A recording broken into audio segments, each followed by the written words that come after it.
Oh, I have got a fun one for you today. Well, not fun if you're a reality TV star who just went through a very public breakup after finding out your boyfriend of a few years, who you just moved to New York with, has been cheating on you for the majority of your relationship. Hello again, Blythe Brumleve with digitaldispatch.io. And if you're wondering what the hell this has to do with logistics or marketing, just bear with me as I use this as an example of the social media mob swarming on this guy who made a very bad, very public mistake. And now the mob is going after him with their mouses and their keyboards being used as the modern day pitchforks. It's a lesson in brand safety that every company, even personal brands, need to be prepared for if it ever happens to you. So time for a good story. Well, not so good if your name is Naomi from Southern Charm, but it's a lesson that everyone should be able to take out of this show, and that is protecting your social media accounts for when the mob starts to swarm. Hope y'all enjoy. Topic. I have been waiting all week to talk about this with someone other than people on internet message boards, because it all ties into the world of brand safety, and trust me, I will get there. But a little bit of a guilty pleasure for me is this reality show called Southern Charm. It's my guilty pleasure watch. There's about 7 seasons of it, and I have watched all 6 seasons. I haven't watched the latest season because it's not available for free on the internet yet to watch it, but that's another story.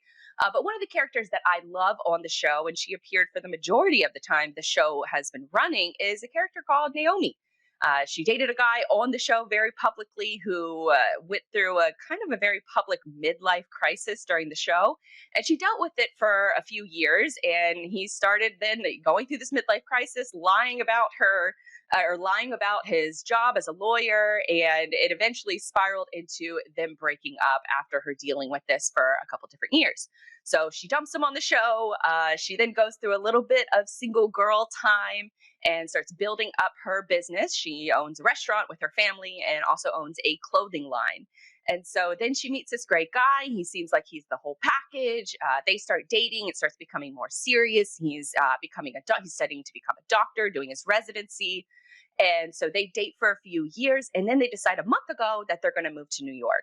So they move to New York, and Naomi then flies down to Charleston, where the show is filmed. She's not really part of the show anymore, but she still keeps up with a lot of the people who are still on the show. So she goes to an event with people who are still on the show, and she grabs a couple things. After the event is over, she grabs a couple things to go back to New York. You know, those final things that you leave at a residence before you completely move out. And one of those things was a computer. And on that computer was some very scandalous things, some in evidence of this guy cheating on her. And it was a sort of salacious thing that happened. Obviously, it's very traumatic to stumble upon that kind of information. And so being in a very public relationship and then sharing that information and sharing that breakup information publicly and in a public setting, that's when the mob starts to form, especially for fans of the girl, Naomi, especially for fans of the show. And really, it just triggers a certain point for a lot of people who maybe have gone through something similar where they have been cheated on.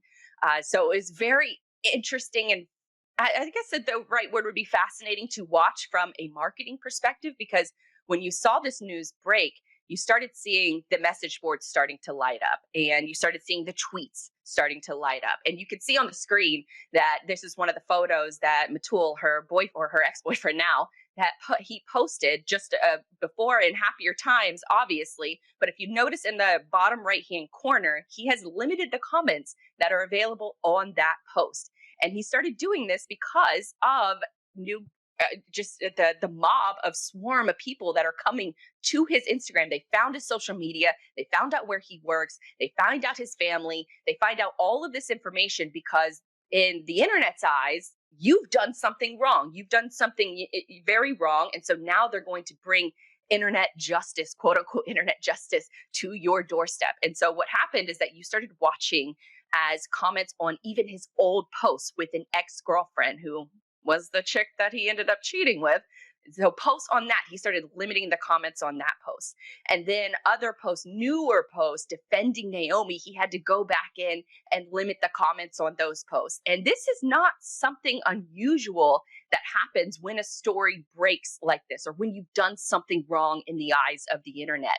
And so it brings to, I guess, a greater awareness of your what measures are out there, or what tools are out there that you can protect yourself and your business from being attacked by the mob, whether right or wrong of your actions, or whether you think that it was right or wrong of your actions, or even what the mob is doing. You still have to maintain some sort of control over your own accounts. And that's what he started to implement, because that's one of Instagram's newest features, is to allow a business to limit the comments and posts that limit the comments and the DMs that are coming your way should you find yourself under a mob attack.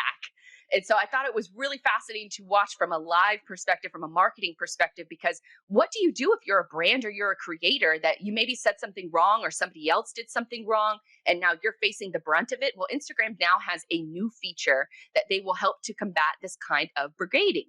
So they're rolling out a brand safety tool to help keep those masses at bay.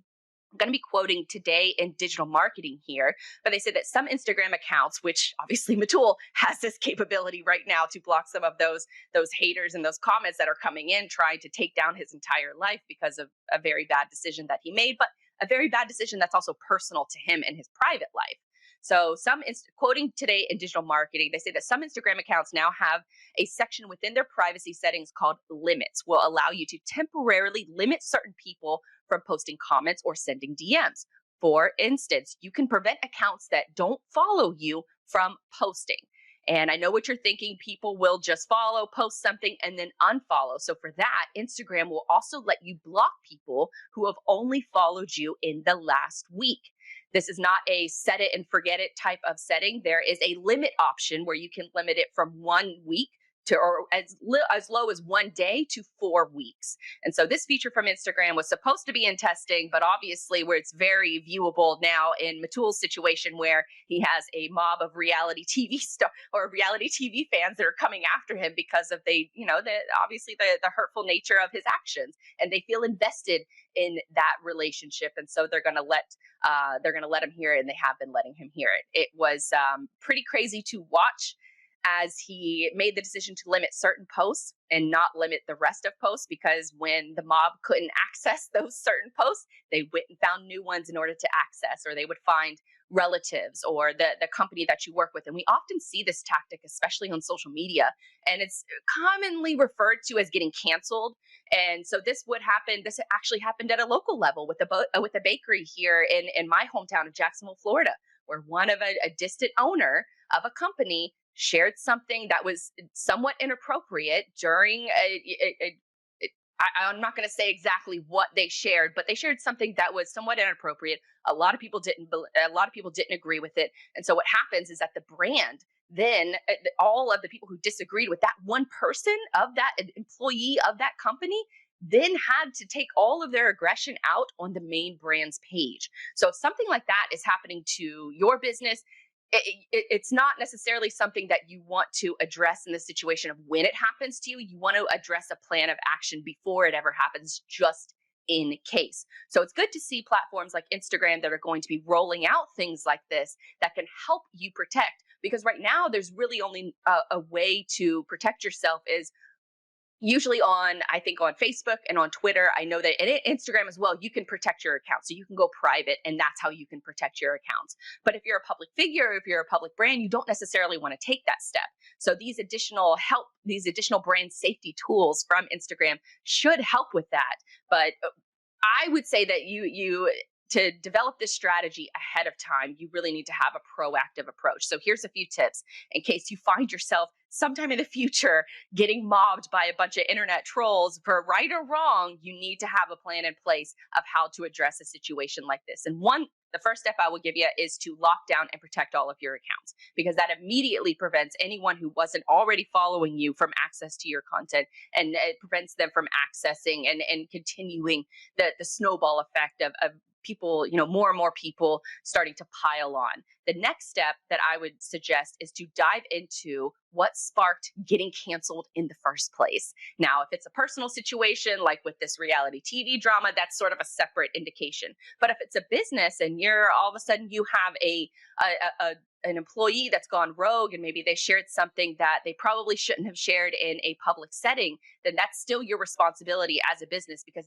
people are going to come for the wallets. They're going to come for, say, a good topic is a sports personality who says something wrong. They're going to come for not only the parent company who is broadcasting that show, but they're also going to come for any of the sponsors. And they're going to go after. And this is what is this tactical, almost warfare like, if you've done something wrong in the eyes of a certain demographic. And so it's just things to keep in mind, that you want to dive into what sparked getting canceled in the first place. You want to show the ability to listen, and you want to be able to show empathy that empathy will come into play in a situation like this, and how you can learn and get better.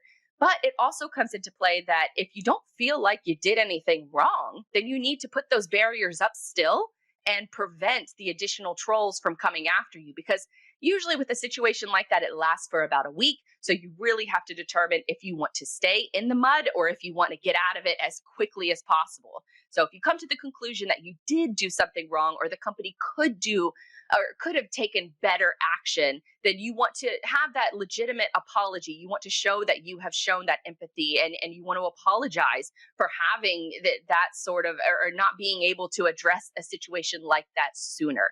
But if you don't think you did anything wrong, be aware of the potential consequences that may come from it, and be able to address those situations better in the future. So knowing the internet is a risk, knowing that the inherent risk of creating content on the internet, there is that bad side of thing of getting canceled, maybe rightfully so, or maybe wrongfully so. It's sort of a muddy moral waters that we're living in right now. But there are measures in place, and those measures are becoming increasingly possible on these different social media networks in order to prevent just your entire life being ruined. Because even though this guy made a bad decision and hurt, somebody that he obviously, I would think, cares for very deeply, he is also suffering, and his family is suffering, and there's a whole bunch of other suffering that's going on, that his entire life, his entire career might be ruined because of a selfish decision that he made. And this could go on and on for other companies as well, for other companies that have maybe employees that made a bad decision. It's the company that's going to